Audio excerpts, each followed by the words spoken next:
Inshuti bavandimwe mwese aho muri mu bihande bitandukanye byo muri iyi si, ndashima Imana kubwo mwanya twongeye kubona kugira ngo tuganire ku ijambo ry'Imana.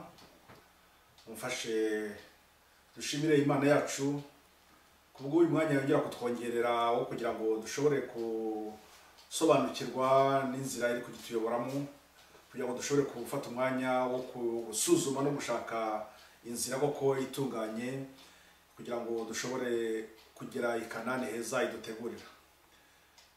Mbere yuko dutangira rero kugira icyo tuganira, ni byiza ko twabanza tugashyira intekerezo zacu ku Mana, ndetse tugasaba ko abamarayika barinzi baza bakatuba hafi, kuko tuzi ko uyu mwanya nk'uyu nguyu Satani atawishimira, kandi ni mu ntambara turwana muri iyi si.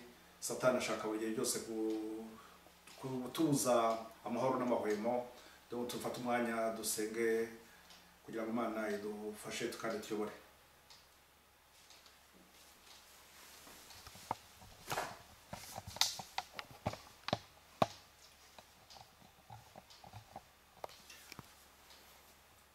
Data wera, Mana yacu dukunda, mu izina ry'Umwami wacu Yesu Kristo dutinyutse kuzimbira ubwiza bwawe, tugushimira ibyiza utugirira, tugushimira uburyo tuyobora, wihanganira intekerezo zacu nkeya, ukatugirira impuhwe n'imbabazi, ukatubabarira. Ibyo byose Mwami bihererwe icyubahiro. Muri aka kanya Data tuguje imbere y'ubwiza bwawe, kandi dushaka kumva icyo tubwira. Turagusaba kugira ngo Data mbere ya byose banze tubabarire ibicumuro byacu tweze, kugira ngo Umwuka wera Mwami abone ubwo atura muri twe, atuganire kandi atwigishe, bityo dushobore kumva ijwi ryawe ritwongorera, rituyobora mu nzira yo gukiranuka. Turakuraritse Data, wowe mukunzi wacu, wowe uturebana impuhwe n'imbabazi, ukatugirira neza, uze ube hafi yacu kandi utwigishe. Abari hano muri aka kanya ndetse n'abazakurikirana ibyigwa haba mu bizatambuka, Data ujye ugumya tuyobore kandi utwigishe. Ni mu izina ry'Umwami wacu Yesu Kristo tugusaba tukwiginga, amen.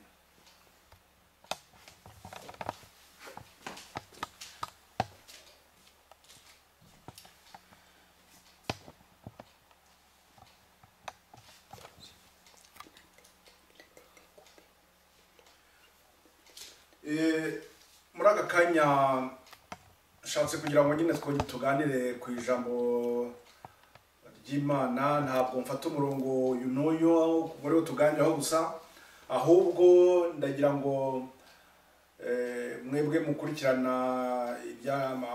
mukurikirana ibyanditswe mu buryo mu mpande zitandukanye. Hari mu madini hirya hino atandukanye benshi turimo, nkaba ngira ngo uyu munsi turusheho kongera gusobanukirwa neza n'inzira y'agakiza.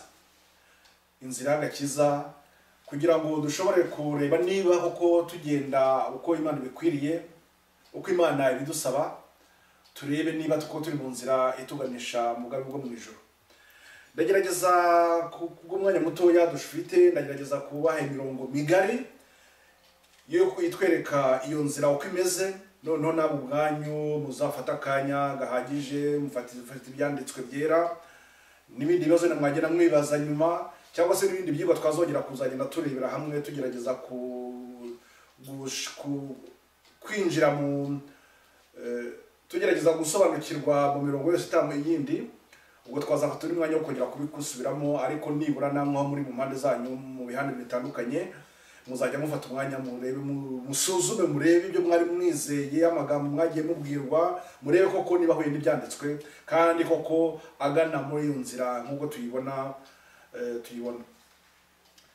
Aka kanya ngenda ndashaka kugira ngo ngerageze gukoresha taburo, ngerageze guca umurongo wandi mbere wadufasha nanone kugira ngo turebe icyerekezo neza.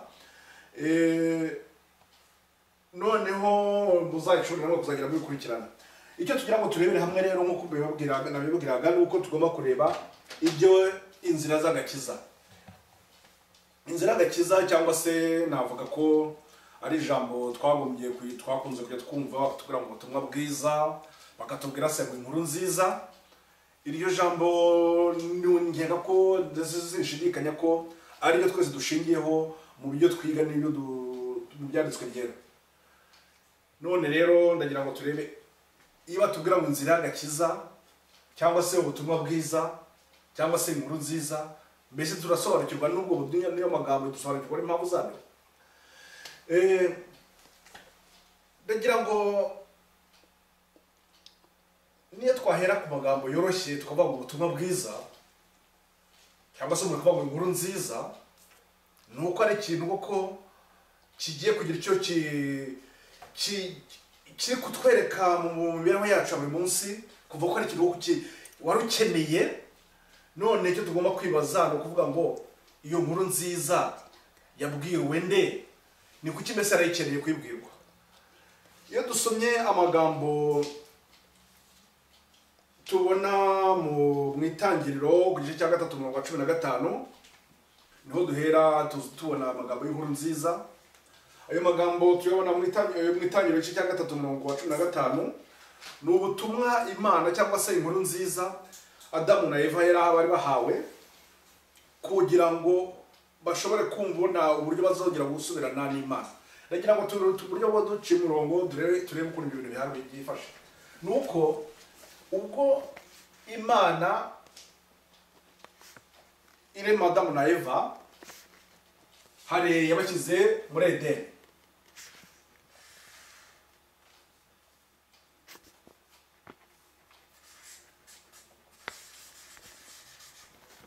Ibashyize muri Edeni, tubona ko hari icyo nakwita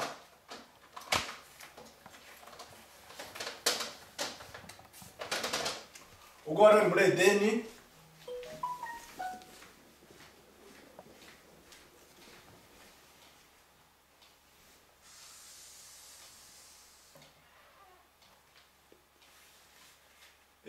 ndagira ngo nshyire umurongo mwereke ukuntu iby'Imana duhamagarira mbere ukuntu iri kubituyoboramo.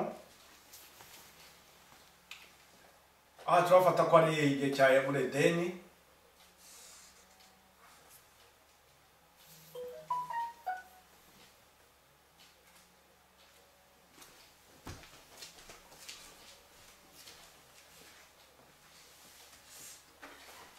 Icyera muri Edeni Satani yazanye icyaha,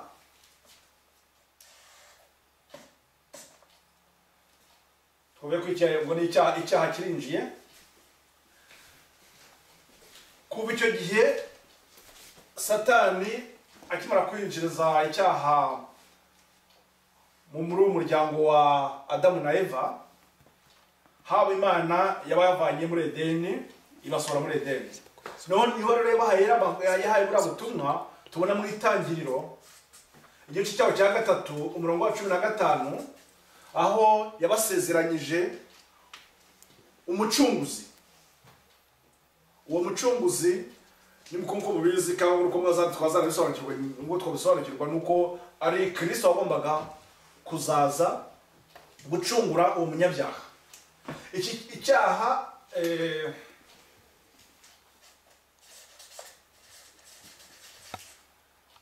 icyaha cyakoze cyatandukanije Adamu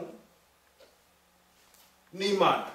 Ni ukuvuga ngo abantu ikiremwa muntu cyari gitandukanye n'Imana, ariko no muko Imana yari itanze igisubizo cy'uko ibazabaha umucunguzi.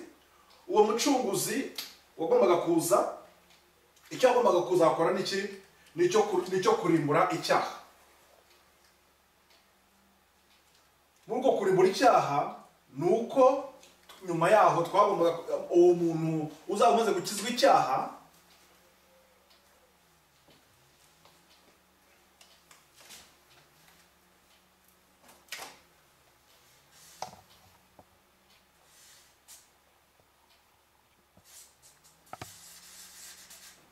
ubwo muntu igihe umuntu azamaze gukizwa icyaha nuko icyo gihe azongera akagira ubuzima nk'ubwo yari afite muri Edeni. Ni ukuvuga ngo muri iyi nzira muri iyi ntambara igiye kugenda ikagera igihe cya nyuma hano,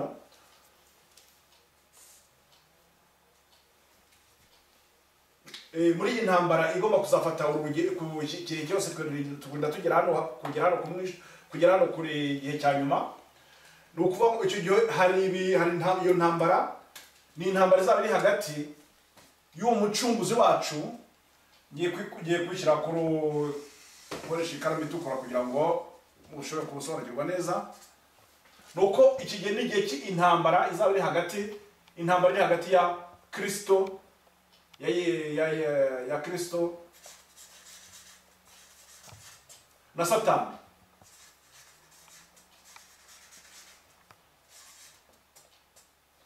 Muri iyi ntambara izaba imeze gutya, nuko twebwe nk'abana Kristo azaba ayobora abantu mu nzira y'umucyo,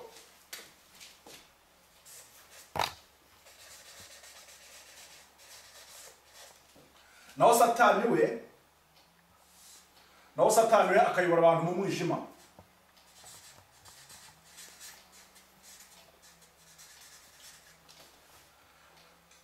Abayoboye mu mwijima nta handi bari kugana uretse kugana hehe?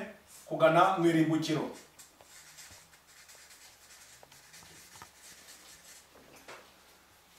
Iyo dufashe ku ruhande rwo abayoboye na Kristo mu mucyo, abo ngabo nibo abandi nyine bazagenda bakagera nko mu buzima bari barimo bwa mbere, nubwo icyaha kikaba kiragikuweho, abo bazakurwaho icyaha. Ariko icyo gihe ni ukuvuga ko bazaba bagiye mu mucyo, ni ukuvuga ko bazaba bagiye mu kububaha, bazaba bagiye mu kubaha cyangwa gukiranuka. Reka nkoreshe gukiranuka, niba aribyo byoroshye, gukiranuka.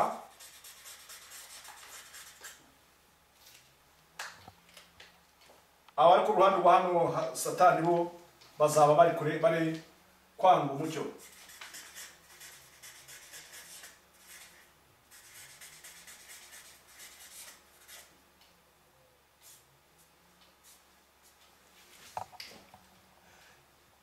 Ndagira ngo iyi nzira uko imeze gerageza kwishushanya. Ndagira ngo babwire neza ko iyi nzira turimo turwana na Kristo ari kurwana na Satani. Ni ukuvuga ngo twebwe abemeza kubana na Kristo, natwe ni ukuvuga ngo tugize gute? Natwe twemeye kugenda muri uru rugamba. Muri uru rugamba rero turimo, ni ukuvuga ngo iyi nzira turimo ntabwo ari inzira twavuga ngo tubifatira nk'abantu bafashe urugendo akaba yibereye mu modoka bafite umushoferi umutwaye. Ntabwo Kristo twavuga ngo afashe imodoka twebwe aratwara dutwaye, cyangwa se ubwato aradutwaye twebwe twicayemo gusa. Ahubwo turimo ahangaha nk'abasoda bari ku rugamba. Ni ukuvuga ngo Satani mu ntambara turwana agomba kugira abo akomeretsa, azakoresha uko ashoboye kose kugira ngo ashobore kugira iminyago myinshi, cyangwa ashobore gutsinda abantu benshi, gutsinda abantu benshi muri uru rugamba turimo. Icyo nakongeraho ni uko muri iyi nzira nanone tumeze gutya, batubwira ngo amanduva n'amagambo tubona muri Matayo ku gice cya 11 ku murongo wa 12 batubwira ngo muri uru rugendo tugana mu ijuru ni urugamba rubaza ko abantu bagira ubutwari. Ubwami bwo mu ijuru buratwaranirwa, kandi ngo intwarane zimugishanyemo imbaraga. Ikindi na twakongera twavugaho nanone ni uko iyi nzira nanone inyurwamo ngo n'abantu bake cyane. Ayo nanone n'amagambo dushobora kuba twabona muri Matayo igice cya 7 umurongo niba neza ni umurongo wa 13. Batubwira ngo tugire umwete wo kwinjira mu irembo rifunganye, ngo kuko iryo rembo rifunganye niriganisha mu nzira ntoya, kandi iyo nzira ntoya inyurwamo n'abantu bakeya, aho ngo benshi gusanga barumurije mu nzira nini cyane. No kuvuga ngo muri iyo tumeze cyane, ukuvuga noneho ko ikibazo kiba kiri hehe? Nuko muri rugamba tuba turwana, ko rugamba tuba tugomba uwo mu Kristo utuyoboye. Nuko aha hantu icyo kugira ngo dushobore kuba twatsinda urugamba, nuko hano yaduhaye iki? Aduha amabwiriza. Ayo mabwiriza niyo tuyabona mu byanditswe byera. Navuga ubwo numva ko twavuga ko ari Bibiliya.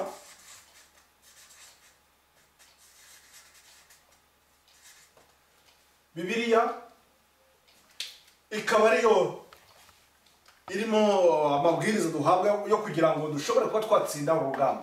Ibyo birasaba kugira ngo noneho iyo ko twibuko mu ntambara yacu buri munsi tujya duhora dusoma tuvuga ngo aho tugeze ni hehe, tukasobanukirwa uko tugenda iminsi igenda yicuma natwe tukaba tuvuga tuti uyu munsi tugeze hehe. Iyo byose rero nabyo tukabibona hehe, tubona mu magambo byanditswe byera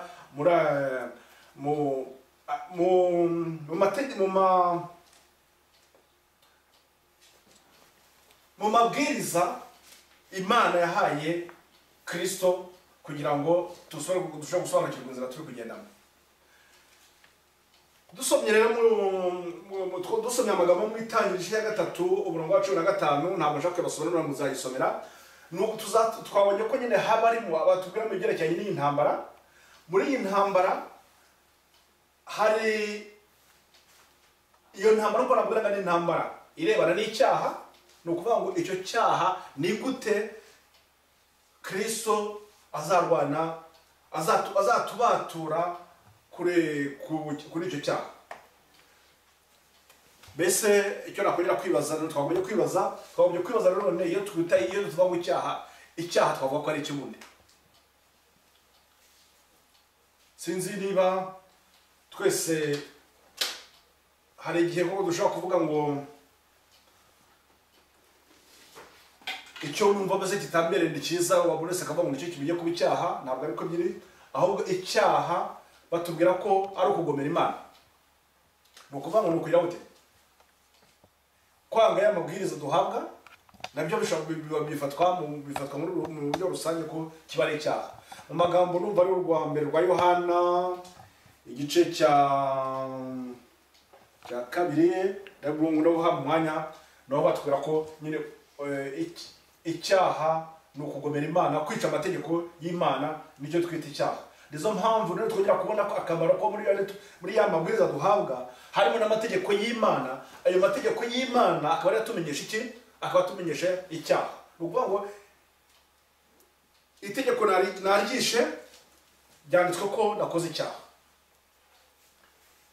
Aha ndagira ngo uyu murongo umuceho umurongo cyane kuri iki kintu, kubera ko hari benshi bamwe bajya mu byo bigishwa cyangwa se babwiriwe bakabwira ngo amategeko ntakiriho, ntabwo ari ngombwa. Ubwo tuzongera tubiboneho neza mu buryo bwimbitse, ariko nta kuntu uvanyeho amategeko no kuvuga ngo nta cyaha cyaba kiriho. Kristo rero byakoze ntabwo ari kuza bavuga ngo uvanyeho amategeko kugira ngo icyaha kiveho, ahubwo icyo akora we ashaka kongera kuduhuza n'Imana, akatugira bashya. Kubera ko tukimara gutandukana n'Imana tukaba twaravukiye mu mwijima, tukaba turi muri isi y'umwijima, ni ukuvuga ngo twarangiritse. Ntabwo tugifite za ntekerezo za mbere nko mu gihe cya Adamu na Eva mu gihe bakiri muri Edeni, ahubwo twarangiritse. Icyo Kristo ashaka gukora ni ukugira ngo yongere duhe ubundi buzima bushyashya, noneho tugende tukira intekerezo nzima zikwiriye, bityo tugende tugana mu mucyo. Nicyo rero umucyo umebereho. Ndumva hari amagambo nanone dushobora gusoma atwereka ibyo ndi kubabwira by'uko iki tugira kizima. Na urwa kabiri rwa Timoteyo igice cya 3 umurongo wa 15-16 bitubwira ko ibyanditswe byera byahumetswe n'Imana kandi bikagira umumaro wo kutwigisha no kutwemeza, kugira ngo umwana w'Imana ngo aba atunganye kandi afite ibikwiriye byose. Ni ukuvuga ngo irya jambo ry'Imana Bibiliya, ibyo dusoma muri Bibiliya nibyo nabyo bigira bite bituma intekerezo zacu zirushaho kuba nzima, tukagira imyumvire itandukanye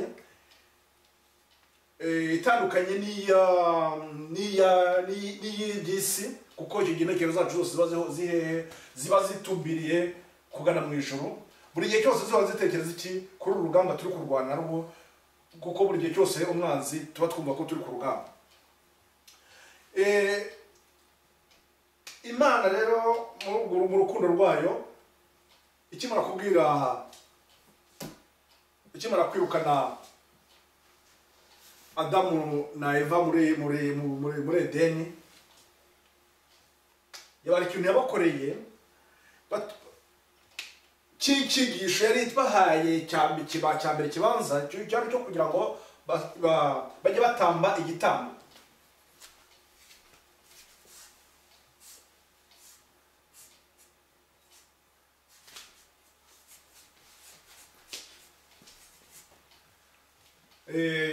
Ntabwo ndi gushaka neza ko twitite ko ari igicaniro.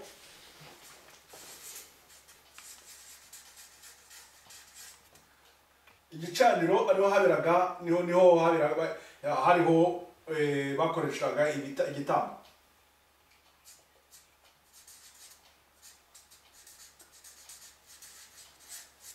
Iyi nyigisho y'igitambo cyane cyo kugira ngo bavusha amaraso, kuko Kristo nawe Imana nibwo yabikoze bwa mbere ibanza ko iri gukorera Adamu icyo uko yari muhaye iryo somo ryo kugira ngo ajye yumva ko buri cyose uko yakoze icyaha agomba kuzajya atamba igitambo. Kuri icyo gitambo kandi kikaba kivusha amaraso, ari kiva amaraso, akica umwana w'intama cyangwa se ikindi gitungo yazanye, noneho akakivugiraho ibyaha bye, akamena amaraso, ariyo byashushanyaga amaraso Kristo azameneka, umwana w'Imana azameneka, kugira ngo noneho ibyaha byacu byose ayo maraso azaba ari ikiguzi gitanzwe ku bw'icyaha cyakozwe. Nizo mpamvu icyigisho cyari kirimo aho ngaho, nuko uko amaraso yamenekaga, uko yabaga umunyabyaha ari kumena amaraso, kandi amaraso y'iyo nyamaswa, y'iryo tungo ritariho urubanza, ntabwo iryo tungo ryakoze icyaha, byari cyo kwerekana none ukuntu umwana w'Imana nawe azaza atari wakoze icyaha, akaza akemera kudupfira, bityo amaraso nawe akamena amaraso. Iri ni ryo ryari isomo rya mbere. Iri ryari isomo rya mbere ryo kugira ngo bajye batanga ibitambo. Iryo somo bari bahawe bwa mbere, nuko tubona ko nyuma gatoya bamaze kubona abana Kayini na Abeli, byageze ubwo nabo bagomba gutamba ibitambo, ariko noneho ubwo dutangiye kugira kureba ukuntu Satani nanone akomeza urugamba rwe. Icyo yakoze nuko yagiye mu mutwe mu ntekerezo za Kayini, aramubwira ati ariko ni ngombwa ko none ugomba gutamba ibitambo, bira ati kuki n'ubu utazana n'ibyo wahinze ukaba aribyo utanga kugira ngo utange igitungo. Niho rero Kayini nanone ngo yakoze, yashatse gukora akurikije uko intekerezo zimubwiye, asuzugura umuco Imana yari yarabahaye n'icyigisho bari bahawe cyo kujya batamba igitambo, we noneho yizanira ibyo mu murima. Ariko noneho Kayini Abeli we wazana igitungwa, nk'uko byari inyigisho z'abari barahawe, abari byo atanga igitambo. Ibyo ngibyo byatumye ngo Kayini igitambo cya Kayini cyangwa, ndetse kuko Satani ubwo afite ari kugenda amuganisha, Satani bamujya kugeramo akurura uburakari muri Kayini. Kayini noneho yica Abeli amujijije ugukiranuka kwe. Ibyo nabyo nuko tuzagera munasoma byanditswe, muzangira mujye mubona icyo gihe ntambara iri hagati y'abakiranutsi n'abakiranirwa, kuko abakiranirwa buri gihe cyose bahora barakariye abana b'Imana, badashimira ibyiza bakora, ahubwo icyiza bari gukora ugasanga kigiye kuba umutwaro cyangwa se kibaye ikintu kibacira urubanza, rero bigatuma bibarakaza. Niko amateka meza y'umuriro yagombye kugenda akurikira. Satani muri intambara rero muri butuba turimo, Satani buri gihe cyose aba ashaka kugira ngo abo witwa umwana w'Imana wese amurebe nabi cyangwa se ashaka kumugirira nabi. Iki kigo rero cya mbere bari bahawe, ubwo Adamu ari kumena amaraso y'iyo umwana w'intama yaragiye gutamba, nawe ngo yababajwe nuko ibyo byose bibaye kubera we yagize ati wakoze cyaha, ngo byamuteye intimba, bimutera ikintu cyo kwibaza byinshi cyane, ngo maze ikindi cyamuteraga agahinda nuko ngo yongera gutekereza yuko umwana w'Imana ngo azapfa nawe, ngo kubera icyaha yakoze. ibyo byose Imana ngo yabimuhaga gutyo kugira ngo noneho ngo buri gihe cyose ajye atekereza yuko uwo mucunguzi wazaza. Ariko ubwo muri icyo gihe cyose abaga ategereje, ntabwo yabaga avuga atenda hari icyo yenda nasobanukiwe se yenda ngo azaza uyu munsi uyu n'uyu mu mezi isa ari imbere, oya buri gihe cyose yabaga ahora ategereje. Ariko muri ubwo yahoraga ategereje, yabaga buri gihe cyose yumva ijwi ry'Imana bimwigisha, buri gihe cyose aharanira gukiranuka kugira ngo atazongera gukora ikindi cyatuma n'uwo mucunguzi yenda atanaboneka. Muri iri rugendo rero nabwiraga rw'intambara, kuko ari intambara imara igihe kirekire, Imana yaragikomeje uko iminsi igenda yigira imbere, tugera ubwo noneho navuga ko mu gihe hari cyabaye igihe cy'umwuzure, kubera ko igihe abantu b'Imana ngo abantu b'Imana abantu bo mu isi nako ntabwo abantu b'Imana mu buryo bwo gukiranuka, ahubwo navuga ko abantu bari batuye isi ngo barusheho kugenda baba babi, noneho ngo Imana iravuga ati abantu ntabwo nashaka kugumya kubihanganira. Ibyo bintu tubibona mu itangiriro igice cya 6. Ibyo kuvuga ngo ntabwo ushaka kubihanganira, bari bagiye kubona nyine iryo somo, kuko n'ubundi Imana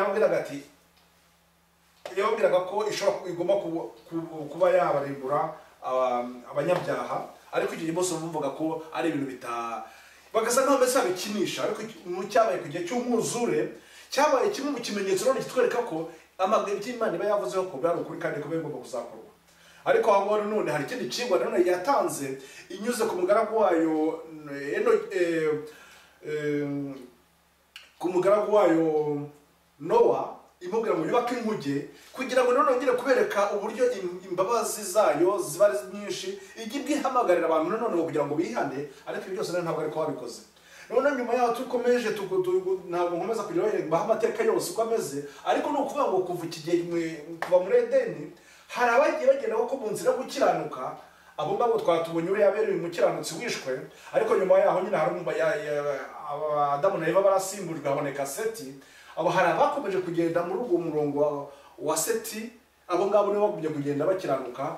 Abo ngabo nibo bakomeza ku gihe cya Nowa, nibo bakomeza ku gihe cya Aburahamu, nibo bakomeza bakajya ku bwoko bw'Isirayeli, nibo bakomeza tukagenda tugera mu mateka n'ubu turimo ku gihe cya Kristo aza, tukagera muri iki gihe turimo. Ariko icyo nshaka gushyiraho umurongo benshi kwereka nuko muri iki gihe Adamu yari ategereje, nuko we mbere yuko imyaka yose ntabwo yayibayeho, ariko igihe kijya kurangira cye Imana yongera ikamwereka uko ibintu bizakurikirana. Ari nyuma y'aho akisinzira akagenda, n'abandi bakiranutse bose ba mbere nk'uko nabwiraga ba Nowa na Metusela bamubanjirije, Noki bamubanjirije, abo bose Imana baganje kubereka uko ibintu bizakurikirana. Ndetse na Amose nawe ayobora ubwoko bw'Imana, nawe ibyo byose Imana yagendaga imwereka uko ibintu bizakurikirana kurinda isi irangira. Ariko icyo gihe bose abo ngabo bose bagenda bategereje uwo mucunguzi babwiwe kuva muri igihe cya Edeni, ko twabonye mu itangiriro rya igice cya 3:15. Uwo mucunguzi bari bategereje kuva iki gihe, akaba bagahora bose bari mu kintu cyo gutegereza. Ndagira ngo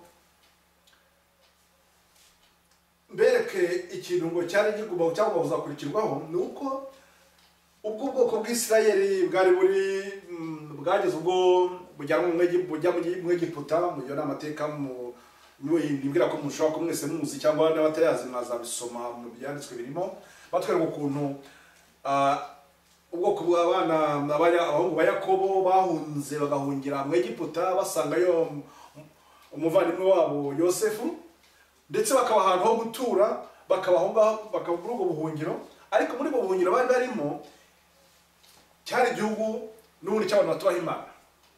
Amahirwe bari bagizemo uko bari bahaye aho gutura, bari bafite kubana hamwe, bakagumyaho ko bagakurikira ijambo ry'Imana. Ariko uko iminsi yagendaga yigira inyuma, niko bamwe barushagaho kugenda bagira banduzwa n'imico y'Abanyegiputa. Navuga ko ubwo dushaka kugera muri uru rugamba twavugaga hano, nuko ubwo bari kugenda barushaho kugenda bagana mu mwijima, hari bakeya gusa ngo hari bakeya cyakora bo bamunyaga kugenda bamunyaga kugera mu mucyo, mu nzira yo gukiranuka. Muri amateka ubwo twafashe ko Egiputa ari hano mu cyane cyose cy'umwijima, ikibazo ko cyari kiro n'icyo cyo kugira ngo ni gute abantu bari bafite kuva mu mwijima bakajya mu mucyo. Niho ngo batubwira ko muri amateka batwereka ko habayeho ikintu cy'uko abana b'Imana bagumye kugenda batakambira Imana ati nyamuneka rwose badutaba ukatuvana muri ubu buretwa, kuko bari bafite uburetwa bamereye nabi, bafata inzira kuva mu ibavana mu Egiputa, bagomba kugenda bajya hehe kugira ngo ibajyane mu gihugu cy'isezerano Imana yari yasezeranije Aburahamu ibajyana i Kanani. Ribwira ko ndetse mu ndirimbo tujya tukunda kubiririmba ko tuzigira i Kanani heza. Ayo ni kitwereka ubu rugendo n'ubundi bwo bagomba kuva mu Egiputa rugigana i Kanani, ari uburyo ari nk'ishusho cyangwa se ikigereranyo cy'ukuntu natwe abana b'Imana bagomba kuva muri iyi si y'umwijima bakajya mu ijuru. Nibwo nagerageje kushushanya hano nabwira ko kuva uko bari ni gute twasubira muri Edeni cyangwa twasubira mu ijuru. Ubu ni ukuvuga ngo muri iyi si turimo n'isi twavuga ko iri mu mwijima. Ayo ni amagambo dushobora kubona mu gice cya urwandiko rwa mbere rwa Yohana ku gice cyaho ndibwira ko ari cya 5 umurongo wa 19 ndaza kureba neza ariko bishoboka ari aho ngaho ko iyi si ngo turimo ni ya Satani, ni ukuvuga ngo irimo mwijima. None urwo rugendo rero abana b'Imana bagombaga gukora, niho Imana ngo yatanze ikigwa cy'ukuntu ibavana mu Egiputa none ngo ibajyana mu butayu. Muri uko kubageza mu butayu yagiye kugira yabahaye inyigisho. Niho noneho bageze mu bari mu butayu niho yabahaye inyigisho tuzengo tubibona mu kuva igice cya 25:8 aho niho batubwira ibyerekeranye kuva 25:8 Imana yabwiye Amosi ati unkorere ubuturo nze mbane namwe. Ayo magambo ameze gutyo ndigira ngo tugerageze kusa nkaho tuyazana ku gihe cya Adamu. Twibwire mu ntekerezo zacu tuti na Adamu ari kubwirwa amagambo. Murumva kuri Adamu yabara Adamu ari wabwiwe ngo niyubake inzu ubuturo, inzu ahasigaye Imana izibane nawe. Twibutse yuko Imana yari yaramwirukanye. Ndagira ngo icyo mugitekerezo. Icyo kintu cyane Imana yari yaramwirukanye. Ariko Imana yavuze ngo nyubakire ubuturo ngo nze mbane nawe. Urumva ukuntu ibyo bintu koko ukuntu byari kuba imbere ya murumva ukuntu imbere ya Adamu byari kuba ikintu cyiza cyane, cyari kuba ikintu kimukururiye ibyishimo byinshi cyane. Aha rero none iki kintu Imana yari bahaye nuko yabuye mu ngo nimukora ngo iramubwira ngo noneho ngo reba ubuturo bwo mu ijuru urebe ukuntu bumeze, noneho nawe uzakore uri hano mu isi. Niho noneho yamuhaye icyo twita ihema. Iryo hema bavuga ko baryita ihema ry'ibonaniro. Iryo hema ryari rifite ibipande bibiri, ibyumba bibiri. Navuga ko ntabwo ari ibipande ahubwo ibyumba bibiri. Hari aho bita ahera n'ahera cyane.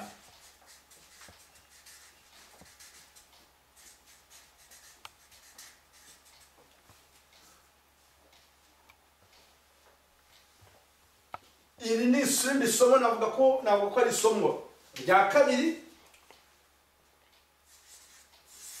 Ni isomo rya kabiri Imana yari itanze. Muri iri somo yari itanze ihema ry'ibonaniro. Kandi ko ihema muri iri hema ry'ibonaniro Imana yaravuze ngo irashaka guturana nabo.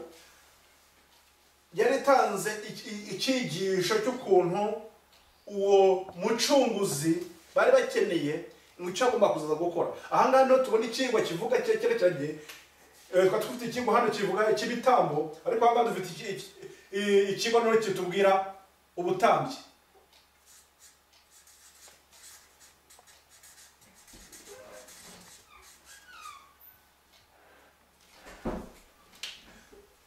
Kuri iki kigo cy'ubutambyi aha noneho turi kuvuga ngo uyu bayagiye kuduha ikigo kitubwira ko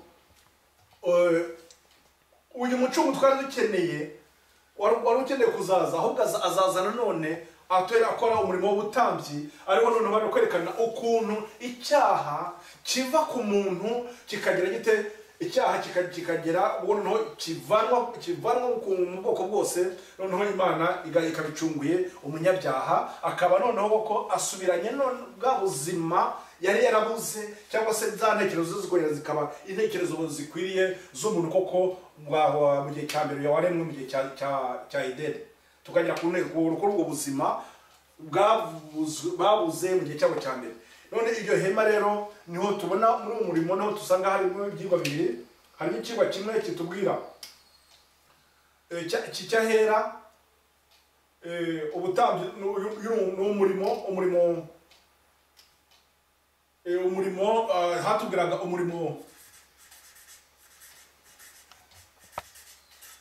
umurimo wa Kristo w'umucunguzi, cyangwa se kanandika wa Kristo tumenyereye, ni umurimo wa Kristo agomba gukora. Ni ukuvuga ngo Adamu muri iki gihe cyose yari hano ntabwo yari azi ukuntu uwo murimo uzakorwa. None igihe kirageze, igihe kiraje kiregereje, noneho Imana irabwira ngo wa mucunguzi mukeneye uzaza, dore umurimo azakora nuko azakora umurimo hano mu gihe cy'ubutambyi, akongera akagira n'undi wo kugira ahera cyane. Ubwo nako twavuga ko yenda muri uyu murimo w'ahera hari ibintu byakorerwaga. Icyo kigo ndagenda twazakireba ikindi gihe, cyangwa se hari n'umurimo mwashobora no kwibona, kuko ibyigwa hari nk'abantu ibindi byigwa nanone numva harimo abantu bigishije ku buturo bwera, ku buturo yabona numva nazashaka uburyo ibyo byigwa nabyo mwabibona, cyangwa se natwe twajya tubisubiramo buhoro buhoro uko bigenda igihe imbere. Aha nuko kuri iki kigo cy'ubuturo habonekagaho umurimo wo kwezwa.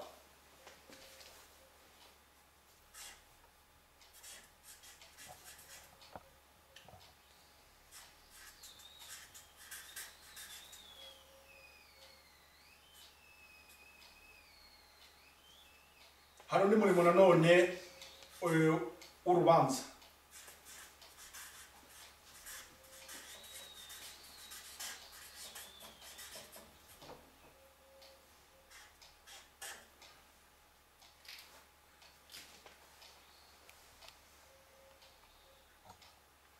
Ukwezwa cyangwa se sinzira cyo Kinyarwanda cyiza, ariko ubundi mu buryo bwiza turakosera la justice, cyangwa se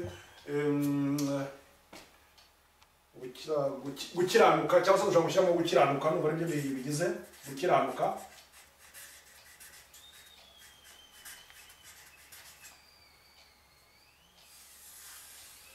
None uyu murimo ukaba warakorwaga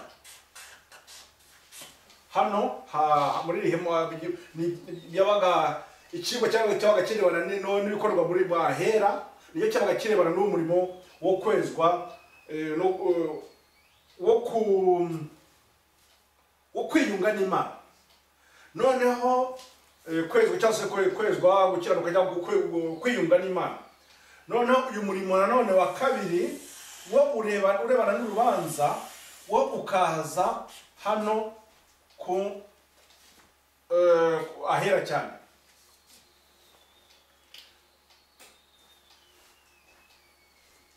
Ubwo tumaze kubona umurimo Kristo yagombaga gukora, ndagira ngo nongere mbere ko ni murongo ikintu gishobora kudufasha kugira ngo dushobore gusobanukirwa n'iyi nzira uko imeze, nuko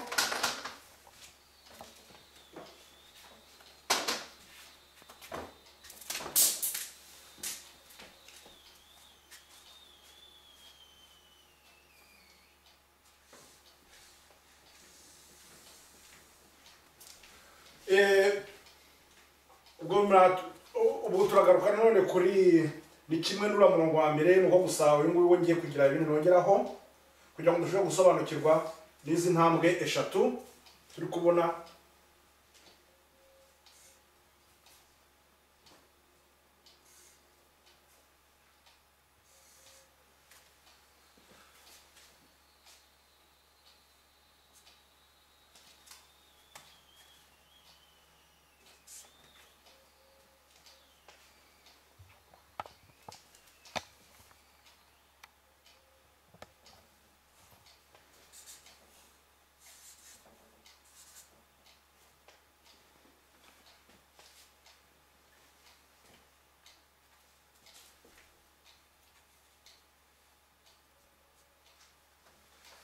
Hari intambwe eshatu ibindi byabyigwa ariko ikigwa cya mbere twabonye iki cyabaga kirebana hano n'igicaniro aho byari byo kugira ngo byari kugira ngo uyu munyabyaha mu buryo bwo gusaba imbabazi bwo gushyira ibyiringiro kuri ku mucunguzi uzaza, habaga hari icyo kugira ku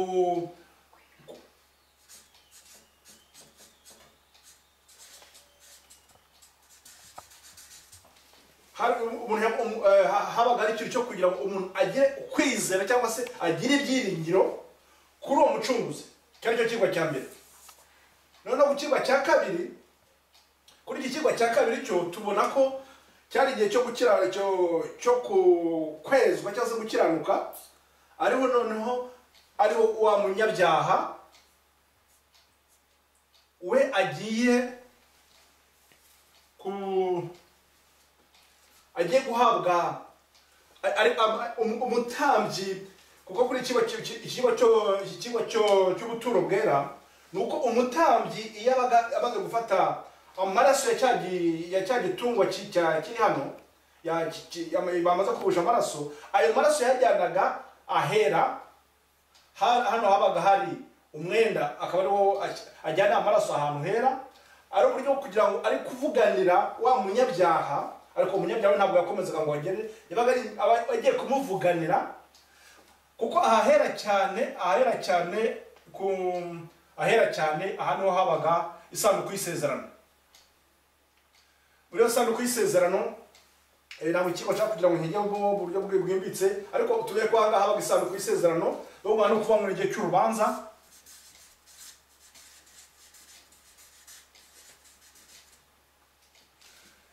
Kuri uyu murongo wa nyuma akabyandikishe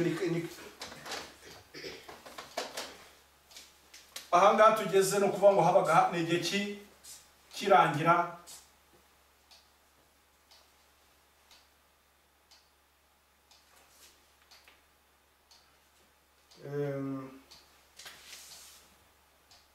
Irangira ry'imbabazi.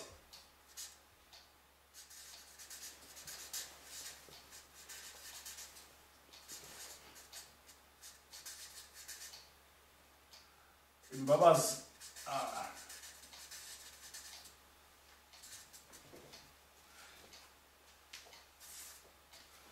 Iyo tugeze kuri uyu murongo ni igihe kirangira ry'imbabazi.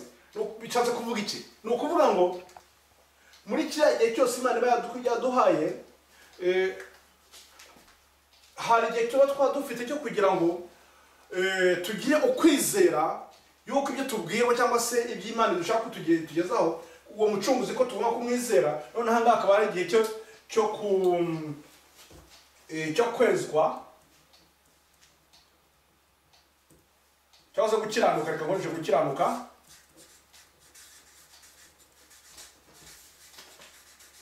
None nyuma yo gukiranuka haza iki? Hakaza urubanza. Nguko uko umunyabyaha aba agomba gukira cya cyaha. Ni ukuvuga ngo hagomba kugira umwanya wo gukira ibyo byiringiro kuri umukiza. Noneho uwo mukiza nawe akaba agomba kuzagira icyo agomba kumukorera. Ni uko we mu buryo bw'ubutambyi aba agomba kuzamukorera. Ni uko bazajya kumuvuganira, akamujyana mu nzira yo gukiranuka, none nyuma yaho akagira ate akajya imbere y'intebe y'urubanza. None imbere y'intebe y'urubanza niho nanone imbere y'intebe y'urubanza niho Kristo none cyakora none nk'umutambyi mukuru aragenda no akajya kudusabira imbabazi. Iki kigwa kugira ngo nzongera tukirebeho neza kugira ngo dusobanukirwe nuko ubwo nukuvuga ngo ni intambwe yo kugenda atera. Aha ngaha tubonye turabona Kristo ari umutambyi, ni cya gitambo, abaye igitambo. Noneho hano abaye umutambyi,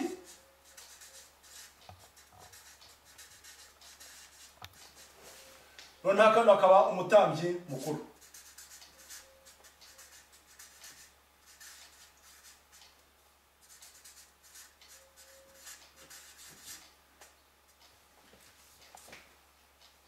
Yesu nk'igitambo azamena amaraso ye, namara kumena amaraso ye, ayo maraso ye ayajyane kutuvuganira. Noneho nyuma ubwo igihe cy'urubanza nikigera, ucyo azakorera iki ni ukugenda no azatubera ubuza azajya kutuburanira, akaburanira abazaba baramwemeye. Ngisize ntambwe eshatu rero ni ukuvuga ngo ibyanditswe byose cyangwa se muri urugamba tufite nabwiye hano rurebana n'itangiriro igice cya 3:15 ni izi ntambwe eshatu. Kristo nguko uko Kristo azaducungura, azaducungura icyaha, azatukuraho icyaha. Ni ukuvuga ngo aramena amaraso ye. Ariko noneho ni ukuvuga ngo iki gihe mu byo twari dufite mu nyigisho dufite hose nta n'umwe wari uzi igihe ibi byose bizabera. Ariko igihe cyarageze, Abisirayeli mu gihe bamaze kujya bahabwa isomo ryerekeye n'ubuturo, hari igihe cyageze noneho ariho noneho tubona ko igihe cyakurikiyeho nuko Imana yabahaye inyigisho, wa mucyo nabwiraga ko mvugira nk'uko tugera twigira imbere nuko Imana igenda iduha n'umucyo. Noneho umucyo yatanze, umucyo yabahaye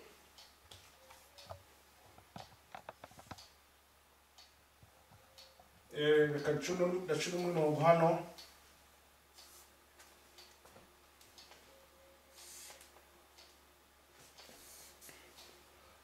Nuko hari igihe cyageze Imana none ikabaha ubutumwa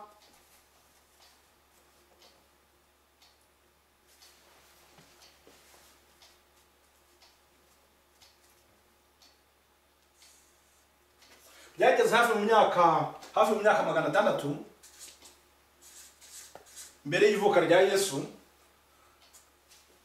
Icyo yakoze, Imana yabahaye ubutumwa bwa Daniel. Ubutumwa bwa Daniel tubona mu byagoye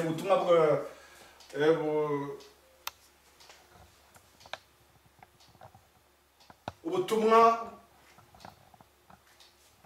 bw'ubuhanuzi bwa Daniel. Noneho turongera tukagenda twigeze hafi mu myaka 100,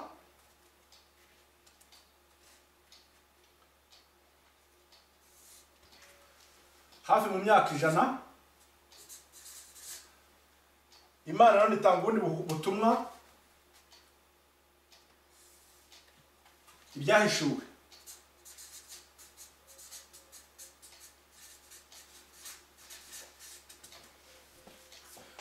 Aha ndagira ngo dusobanukirwe ikintu kandi cyangombwa gikomeye, nuko ubu butumwa Imana yari ihaye kuri Daniel, yatanze mu buhanuzi bwa Daniel, ni ubutumwa tubona kuri nibwo dufite hano kuri ikarita. Dufite ubutumwa Imana yahaye Nebukadineza. Iyi ni Daniel igice cya 2. Ahanga yamweretse ukuntu amama agiye kuzakurikirana, ukuntu agiye kuzakurikirana isi karinda irangira. Niyo tubwiye ko yabonye kubazabaho ubwami bw'Ibabiloni bari mu icyo gihe, akabakurikiraho Abamedi n'Abaperesi, agakurikiraho Ubugiriki, hagakurikiraho ubutegetsi bwa Roma. Moho muri ubutegetsi noneho nyuma yaho Kristo akazagaruka aje kurimburana none ubwo butegetsi buzaburiho kuri Yesu no hakemwa umwami utazahanguka na rimwe. Ubwo nibwo ubona ni ryo somo ryari ritanzwe muri iki gishushanyo. ariko nyuma yaho nanone Imana nongera ibonekera Daniel ku gice cyaho cya 7 imwereka none inyamaswa muri bwa bya mbere none yabonye bwa mbere ibimwereka no mu buryo bw'inyamaswa.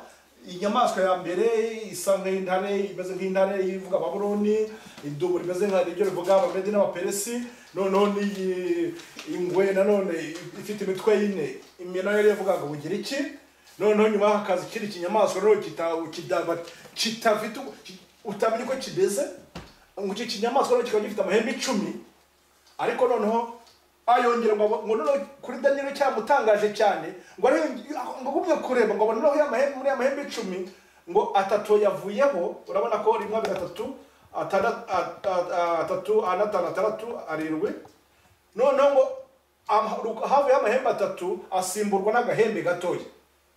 Wako gahembe gatoya ngo kaza kavuga ibikomeye harimo ibyo gutuka Imana. Ibyo rero tubona muri Daniel igice cya 4:25.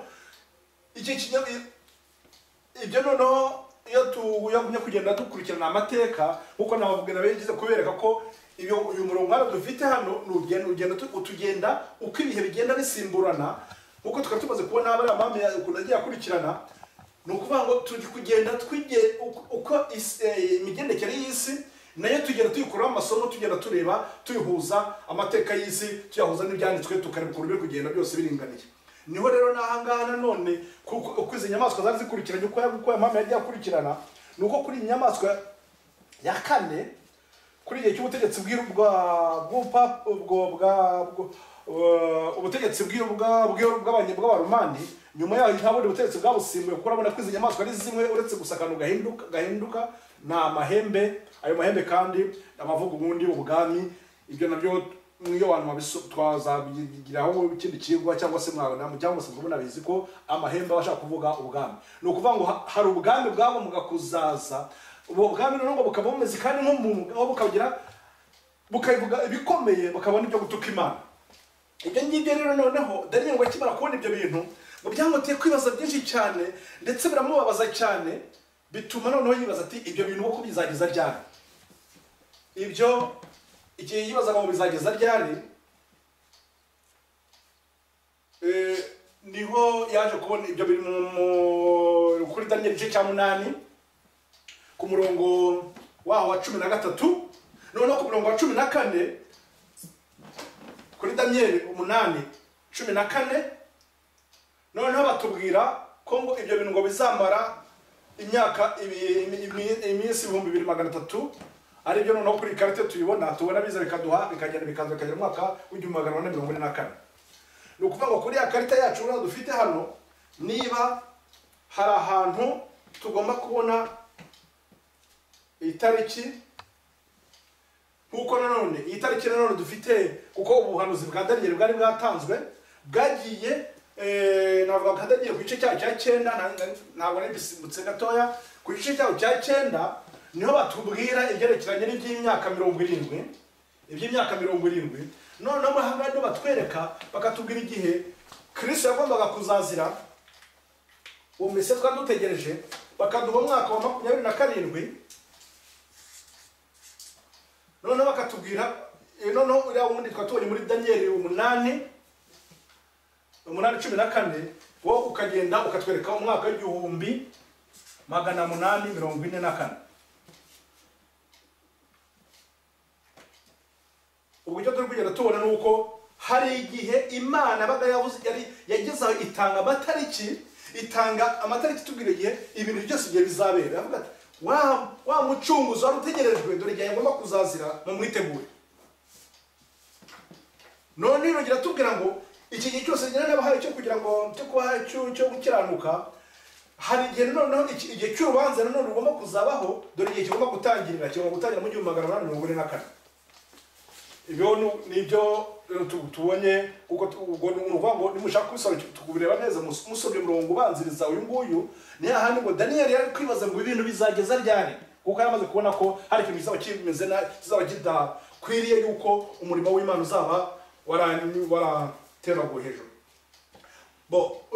Mu buryo rero muri mirongo migari nabahaye nuko iki gihe cya nyuma, nuko tubona ko muri uyu murimo wa nyuma duhera mu mwaka w'igihumbi magana ane mirongo ine na kane ariwo ujyana muri iki cy'urubanza, ni ukuvuga niho dusanga nanone ubundi butumwa tubona nabwo bufite tubona mu byahishuwe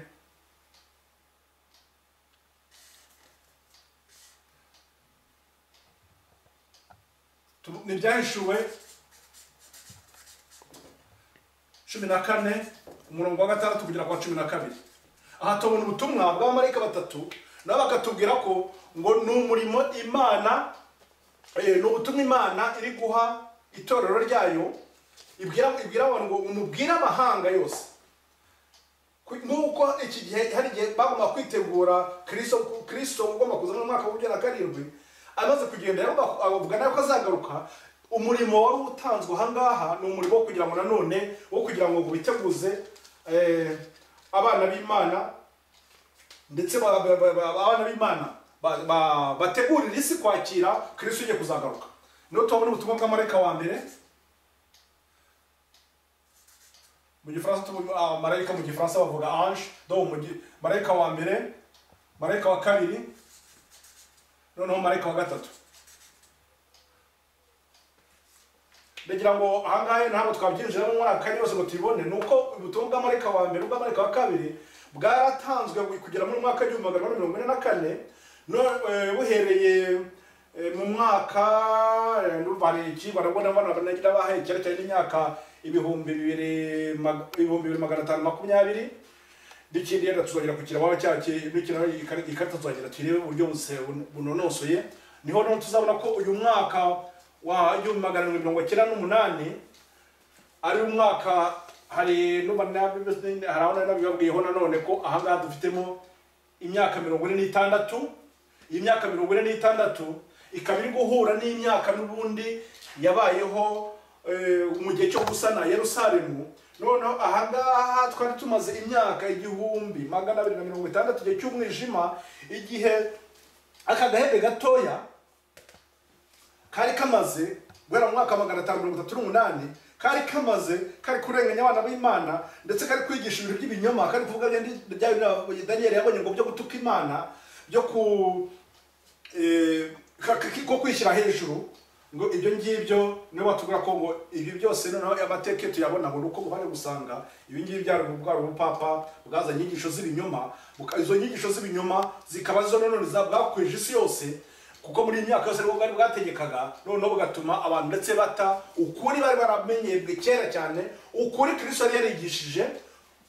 Uyu mucyo wose Imana yari yaratanze muri gihe cyawo cya mbere hamwe n'intumwa, uwo mucyo wose bakagenda bawuta no bakagera ubwo noneho binjira mu gihe cy'imeze gite, bakinjira mu gihe cy'umwijima.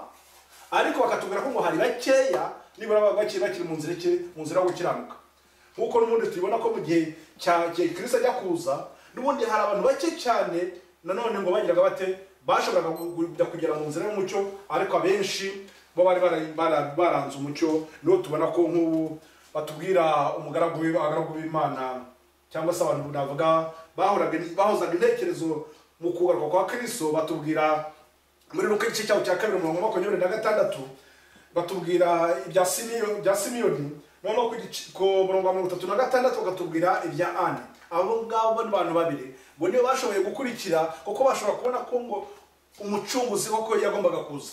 Urumva ikintu cyose imyaka yose yari itambutse, hano hari abantu bakeye n'ubundi bavuga bagira aho ngaho bategereje kugira ngo basobanukirwe n'umukiza wabo uzaza. Muri makeya ndagira ngo ntabwo nabajyana mu bindi byinshi cyane, gusa icyo ushaka kugira ngo murebe n'iki ni ukugira ngo turebe ko muri inzira yo gukiranuka tugendamo hari umucyo duhabwa uri mu byanditswe. Uwo mucyo kandi nuko Imana igenda itwereka uko ibintu bigenda bikurikirana, uko bimeze. Nukuvuga ibyo tugenda duhabwa hano, umucyo tugenda duhabwa washaka yafata nka shene. Murabona ukuntu shene igiye ari navuga ko ari iki mu Kinyarwanda se, bese agiye bicomekeranye. Nukuvuga ngo ubu mucyo tugenda duhabwa ugiye ufatanye nk'aho nka shene, ugiye bifatanye kuri natugira mu gihe cyane. Nukuvuga ngo hari aho biciro kugera ugasanga noneho ukuri kuratakaye, abantu bakagira ate bakagenzereza umwijima kugira ngo bashobore kuba bakongera kugaruka mu nzira y'ukuntu uko babonye gusura inyuma bakongera bakajya kugira bate bakongera bakajya gufunga ya shene bakongera bakayiteranya kuko bitagenze bityo ni ukuvuga ngo ibyo utasobanukiwe hano ntabwo uzabisobanukirwa ugeze hano hirya. Nizo mpamvu muri ubu cyo twagiye duhabwa nk'aha mu gice cyaho nka Daniyeli igice cyaho cya kabiri, Imana yatanze umucyo yerekana ukuntu ibintu bigiye kuzakurikirana kurinda isi igirite kurinda isi irangira. Rero tukabigirangira ry'imbabazi ubwo Yesu azaba avuye ku murimo we wo gutanga avuga ngo uwo yaragumye yera uwandura agumye yandura. None dusomye mu byahishuwe ku gice cyaho cya mbere umurongo wa mbere kugera ku murongo wa gatatu niba tubwira ngo Imana yahaye ubutumwa Yesu kugira ngo Yesu abugeza ku mbata ze abereke uko ibintu bigiye kuzakurikirana kuri isi irangira. Ngaho rero ahantu dufite ikibazo gikomeye cyane ni uko Imana igenda iduha umucyo, hari bamwe bagira bati bakabyirengagiza atari ubushake bwabo yenda ahubwo bitewe n'iki n'abakozi ba Satani.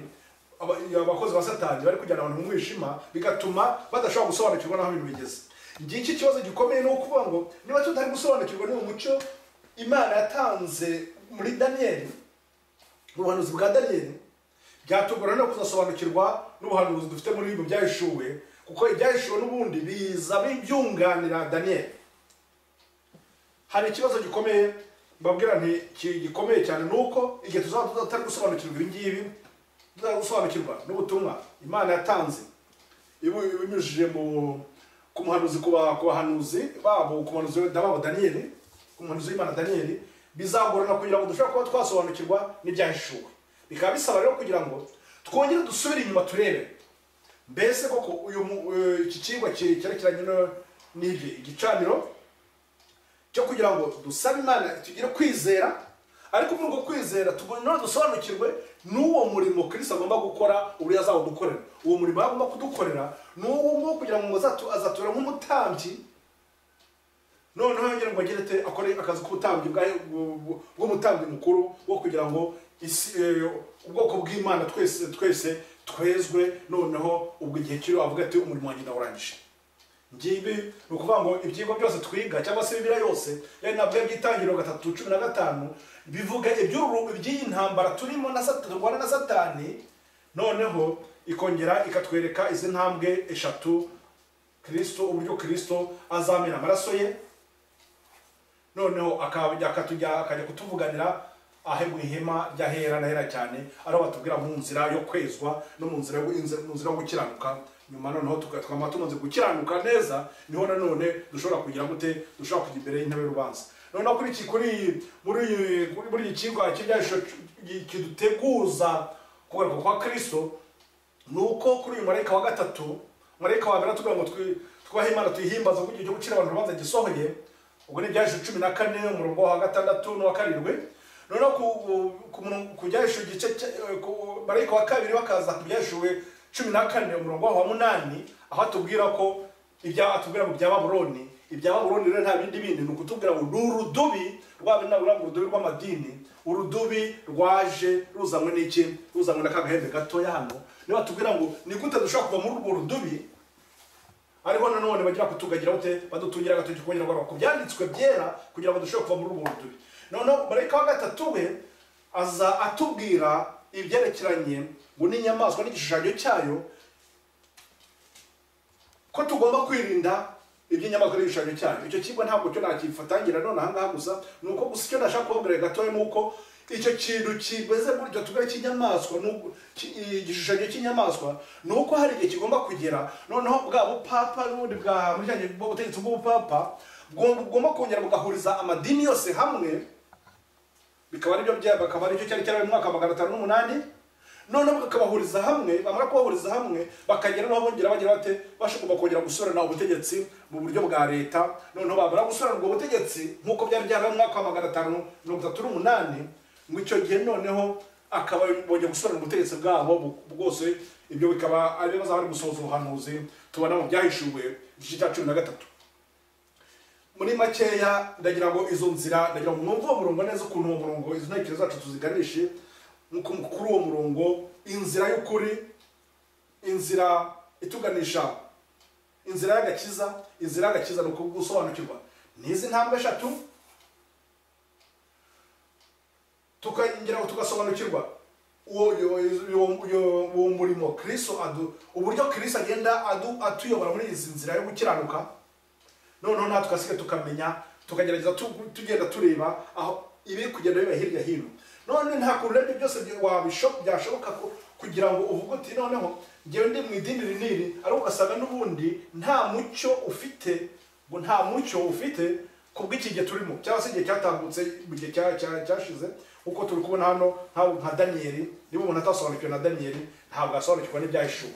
Aya magambo nagirijeho nayatubwira muri Daniyeli nyine ku gice cyaho cya mbere, umurongo mu byahishuwe igice cyaho cya mbere, umurongo wa mbere kugera ku wa gatatu, baravuga ngo hahirwa umuntu Imana ihaye ubutumwa Kristo kugira ngo Kristo ageze ku mbata ze. Ariko bakatubwira ku murongo wa gatatu bakatubwira ngo hahirwa usoma cyangwa se usomerwa wakitondera ibyanditswe muri ubwo butumwa. Ni ukuvuga ngo ubutumwa bw'ibyahishuwe tugomba kubumenya no kubusobanukirwa, kuko niho agakiza kacu nanone gashingiye. Niko katwereka intambara turi kurwana igeze ku iherezo, itwereka uburyo tugomba kuyisohokamo. Ariho nanone ibyahishuwe 13 nibyo tugomba kurushaho gusobanukirwa muri iki gihe turimo. Nibwo butumwa navuga bufite ireme kuri iki gihe buri kutwereka igihe cyacu turimo cya nyuma n'ibyo tugomba kubyitwaramo. Ntabwo rero mbatindira nongeraho ibindi, ahubwo icyo numva nabahamagarira ni ukugira ngo mwongere musubire inyuma murebe neza, muvuge muti mbese kuki ibi tutagiye tubisobanukirwa, kuki twagiye twagera ibintu tukagenda tubimenye. Ahasiga ukareba noneho ibyo twiga cyangwa ibyo twizera, tukareba niba kuko bihura n'ibyanditswe. Kuko tubona urwa mbere rwa Petero ku gice cyaho cya 3:15 niho batubwira ngo tugomba kuba twiteguye gusubiza umuntu tubajije impamvu z'ibyiringiro byacu. Ni ukuvuga ngo ibyiringiro byacu ntabwo bigomba gushingira kuko abayobozi batubwiye ibi ngibi cyangwa se idini ryacu kuko n'ubundi risanzwe rimeze gutya. Ni ukuvuga ngo niho ababyeyi banjye bari, niho n'abana banjye nzabajyana. Oya, ntabwo twagombye kumera nka by'amakipe y'umupira cyangwa usanga umuntu avuga ati ngiye ikipe yanjye niyi none ikipe yanjye niyi. Ahubwo twagombye kuba tuvuga ngo ibyo twizera koko ni ibintu kuko bihamanya n'ibyanditswe byera. Mbese koko ntabwo ndi kusuzugura Imana, kuko ijambo ry'Imana ratubwira ngo Mariko 7:7 ngo twaba turi kusengera ubusa iyo turamuka iyo turi mu nyigisho zacu za kimuntu twarizanimo imihango. Ibyo uko gukiranuka ntabwo kwaba guhari. Nubwo nazagaruka ku kindi kigo cyo kugira ngo nsobanure ibyerekeye no gukiranuka, cyangwa izi ntambwe eshatu, intambwe ya mbere, intambwe ya kabiri, intambwe ya gatatu. Izi ntambwe ni uburyo Imana itwereka kugira ngo kigo cyoroshye cyane, kuko kugira ngo n'umwana mutoya asobanukirwe yuko hari intambwe tugomba gutera kugira ngo dushobore gukiranuka. Ndabasaba rero kugira ngo yenda twazakomeza ikindi gihe, mushobora kugira ibibazo mwazajya mwibaza byinshi, twakomeza no mu bindi bihe biri imbere twohererezanya se ubutumwa ari ibibazo gutyo. Uko bitubonye akanya twongera tugaruke twongere twimbike ku kigo runaka. Hari utagize icyo asobanukirwa, ntabwo byabuza ko no mu mwanya wakurikira yambwira ati hari icyo ntumvise, nkaba nashaka uburyo namusobanurira bwimbitse, kuko ntabwo byoroshye kugira ngo ufate Bibiliya yose ingana gutya mu gihe kingana nk'isaha imwe uba umaze yose kuvuga uti ngibi ibyo tugomba gusobanukirwa muri Bibiliya byose ngibi. Ubwo no kuvuga ngo nicyo ngomba kumenya nuko Bibiliya yose iri muri yose yibumbiye mu Itangiriro igice cya 3 umurongo wa 15, noneho igasozwa nanone n'ubutumwa dufite mu byahishuwe bikaba nanone byongera nanone bikongera bigakusanya ibyanditswe byose muri bibiri bitabo, kuko byuzanye usanga bivuga bitubwira kuri Kristo ugomba kuducungura. Imana yagumye kubagirira neza kandi dufashe, nibyo mbasabira nanjye nisaba umusabira umwami wacu Yesu. Amen. Data wera mwana kiranuka, turagushimiye ku bw'aka kanya uduhaye, kubwo ibyigisho byiza utugezaho, uduhamagarira gukiranuka no kugenda mu nzira udutuyobora inzira y'agakiza. Ndakwinginga data kugira ngo intekerezo zacu rwose zibe mu bushake bwawe, twe kuhungabanywa n'ibyo tubona cyangwa n'ibyo tureba hirya hino, ahubwo turushaho gutumbira ibyo mu ijuru, maze kandi tugende mu nzira uko utuyobora. Fasha buri wese mwami uzakurikira ubutumwa, uzagerageza gushikira ubushake nk'uko data wayoboye abagaragu bawe ku bari bafite inzara n'inyota. Ndavuga umunyetiyopiya wari ku ifarashi ukamuyobora Filipo, nkibuka nanone data ubwo wayoboraga Filipo kujya kuzana Natanayeli ubwo yari munsi y'umutini ari kwibaza. Ndizera ko natwe mu bihe nk'ibi turimo abana b'Imana batatanye mu mpande z'isi, abenshi nabo kuko bafite ikibazo, ngo be hafi datubigishe ashobora kubona umwanya kuko kujya munsi y'igiti cy'umutini, buri wese afata ibyanditswe maze ari wo musobanurira.